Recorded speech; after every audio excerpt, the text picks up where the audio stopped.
ስልካችሁን ለልጆች መስጠት ግድ ከሆነባችሁ ይህንን ሞድ ኦን ሳታደርጉ እንዳትሰጧቸው። ኪድስ ሞድ ይባላል።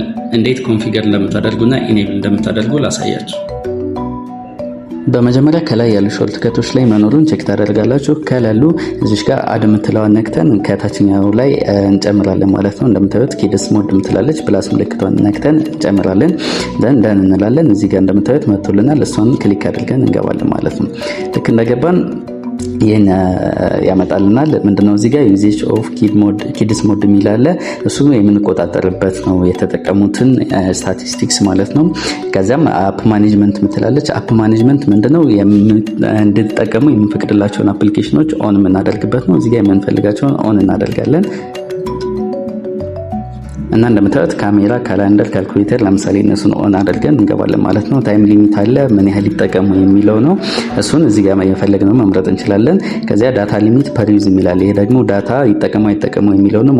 ዲዜብል ሞባይል ዳታ ማድረግ እንችላለን፣ ዋይፋይ ብቻ እንዲጠቀሙ እንድናደርግ ማለት ነው። ዘን ይህንን ካደረግን በኋላ ታች ላይ ኤኬር የምትለዋን ኦን እናደርጋለን። ባትሪ ፕሮቴክሽን የምትለዋን ኦን እናደርጋለን። ፖስቸር አላርት የምትለዋን አላስፈላጊ ምልክቶች፣ አላስፈላጊ ኢሜጅ ፎቶዎች ምናምን እንዳይመጡ እሱን ኦን እናደርጋለን። በመጨረሻም ኢኔብል ኪድስ ሞድ እንላለን። ነገር ግን አሁን ይህን ስክሪን ሪከርድ ስለማያደርግልኝ በሌላ ስልክ ሪከርድ እያደረግኩ ላሳያችሁ። እንደምታዩት ልክ እንደገባ የማያመጣላቸው ስክሪን ይሄ ነው። መጠቀም የሚችሉት እነዚህን እናንተ የፈቀዳችሁትን አፕሊኬሽኖች ብቻ ነው ማለት ነው። ደቂቃ እዚህ ጋር ደቂቃ ታይም ሊሚታቸው አለ። ይሄ እንዳለቀ ኤግዚት ያደርግባቸዋል፣ ይዘጋባቸዋል ማለት ነው። ዘን እዚህ እንደምታዩት መጠቀም የሚችሉት ያንን ብቻ ነው። እንደዚህ የፈቀዳችሁላቸውን አፕሊኬሽን መውጣት ቢፈልጉ እንኳን ወደ ውጭ መውጣት አይችሉም።